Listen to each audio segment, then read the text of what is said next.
Now, Timothy Currick was raised in a strict Christian home, and when a friend of his declared himself to be gay, Timothy reacted badly. Afterwards, he wondered about this reaction and how it might have affected his friend. So Timothy embarked on an experiment. Although straight, he decided to be gay for a year. He's currently finishing a book about this called Jesus in Drag, and Timothy is on the line. Good afternoon, Timothy. Hey, Sean, how are you doing? Not doing too bad. When you had your initial bad reaction to your friend and you thought about it afterwards, what did you think you based that on?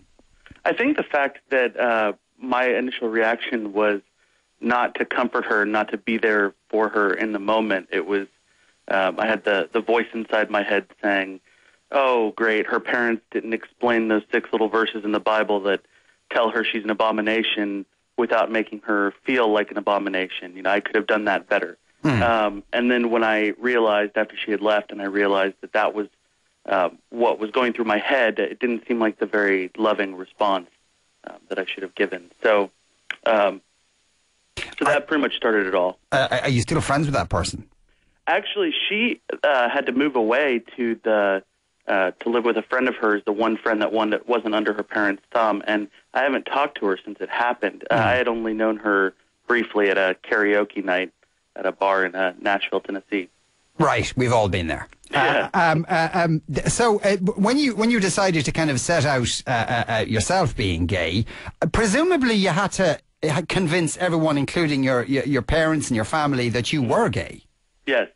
Well, first of all, I want to say that I didn't set out to be gay as much as I came to the realization that the label of gay was the only thing I could really adopt. Yeah, of course, yeah. So, you know, obviously I'm not qualified as a straight man to write that book.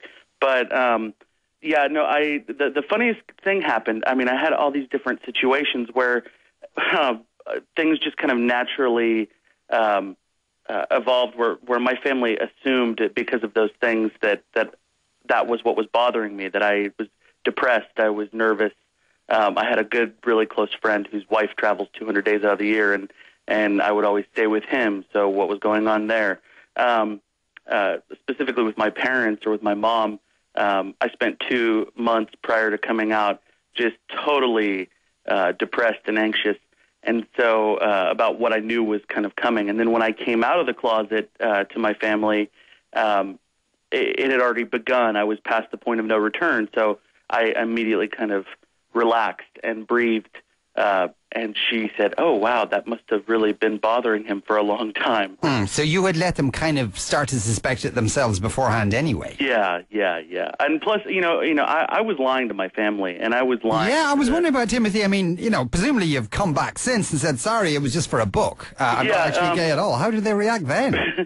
Well, my mom had read Black Like Me several years in the past. You better explain. I mean, that book is so old. People won't. It's like, I think in the 1960s that book was written. Yeah, it was I think 61 or 62. But when it came out, she understood. My dad understood. I think my mom was also just so relieved that she would get to have another traditional wedding and get to have more grandkids that looked like her son. You know, she was almost like kind of relieved by that she let it go. My brother and his wife were my brother, who's my best friend. He felt very betrayed, as I can understand, and we've moved past that, and everything has been great between us. Okay, so, well, let's go. I better explain to people. Black Like Me was a book where somebody, a white person, actually blacked themselves up and travelled around the United States to see what it was like. The experience was like for a black person, which I suppose is analogous to what you had done. Also, I assume you had to kind of bone up, pardon the pun, on gay culture. Where do you go for that?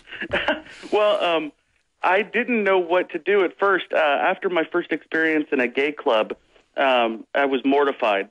I ran out of there and I didn't know what to do. So I talked to my one gay friend from karaoke. Really nice karaoke club seemed to be a total hotspot altogether. Oh yeah, it was awesome. There's this one. It's a dive bar in Nashville called Springwater, and every Tuesday night they've got karaoke. It's just awesome. But I asked him. I told him about the experiment, and I asked him if he'd be willing to help me, not only to provide a certain amount of cover so that if I was getting asked out or flirted with at the bars and I was uncomfortable, I could use him as an excuse and say, sorry, I've already got a boyfriend.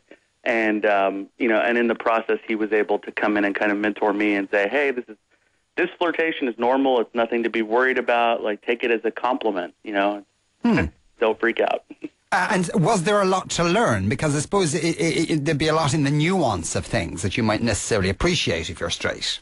Yeah, it's pretty much the same. There's different ways of flirting. Men are obviously very different from women. So if you take out the trying to cater your flirtation style to the fairer sex, and you're flirting with somebody of the same gender, like in terms of guys, it's a little bit more abrupt kind of flirtation, but it's not anything scary. I got relatively used to it in a short amount of time. So. Did you get good at it, do you think? Yeah.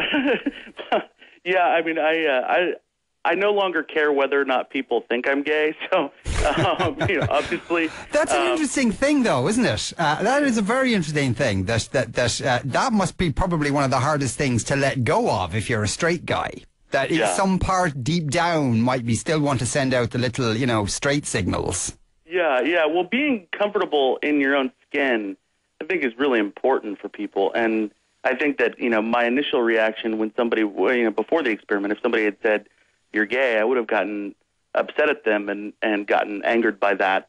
Now I'm just like, well, what does that matter?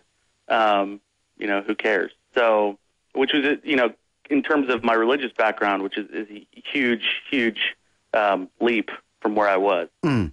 And in terms of, I assume you're also hoping that, strangers you'd meet in the course of a day would assume you were gay as well.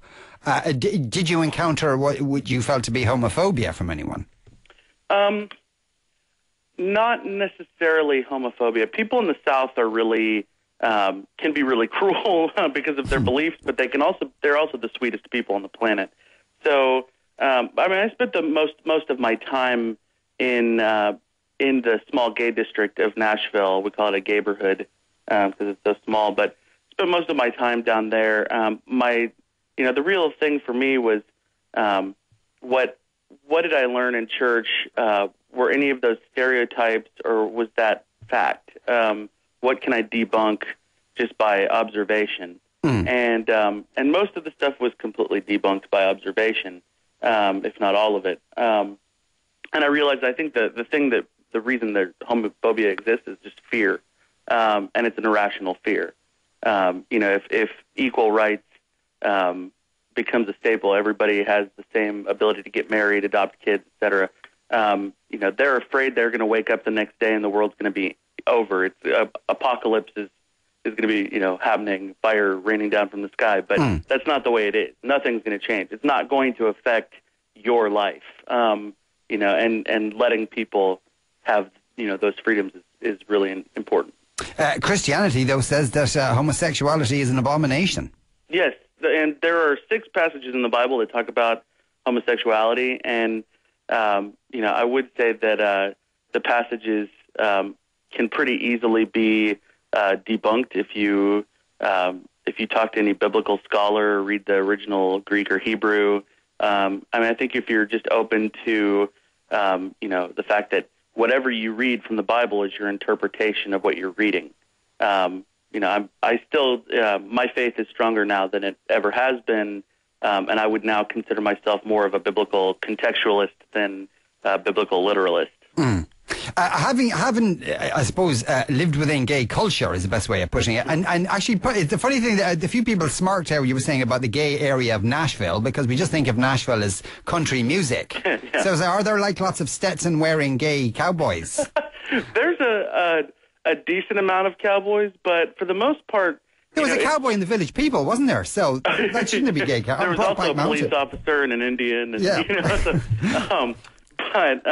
But oddly enough, the strip of businesses that the gayborhood is on Church Street, so it's pretty funny there. But I found that the average LGBT folk, a person that I met out there was just an ordinary person, just coming to have a drink with friends after work. They weren't looking to hook up. They weren't looking to They didn't have any kind of insidious agenda. They just wanted to relax and hang out with friends and talk. You know, it was. Is there any part of gay culture that you've kept with you? Are you better at dancing now, for instance?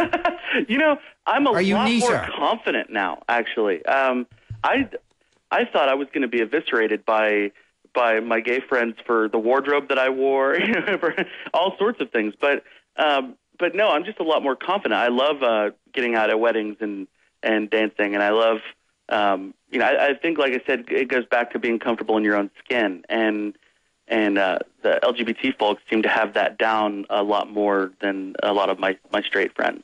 Timothy, thanks very much for speaking with us today. As I say, his book, Timothy Keurick's book, Jesus in Drag, will be published around October time. We're going to take a break after that. Some good things to do tonight.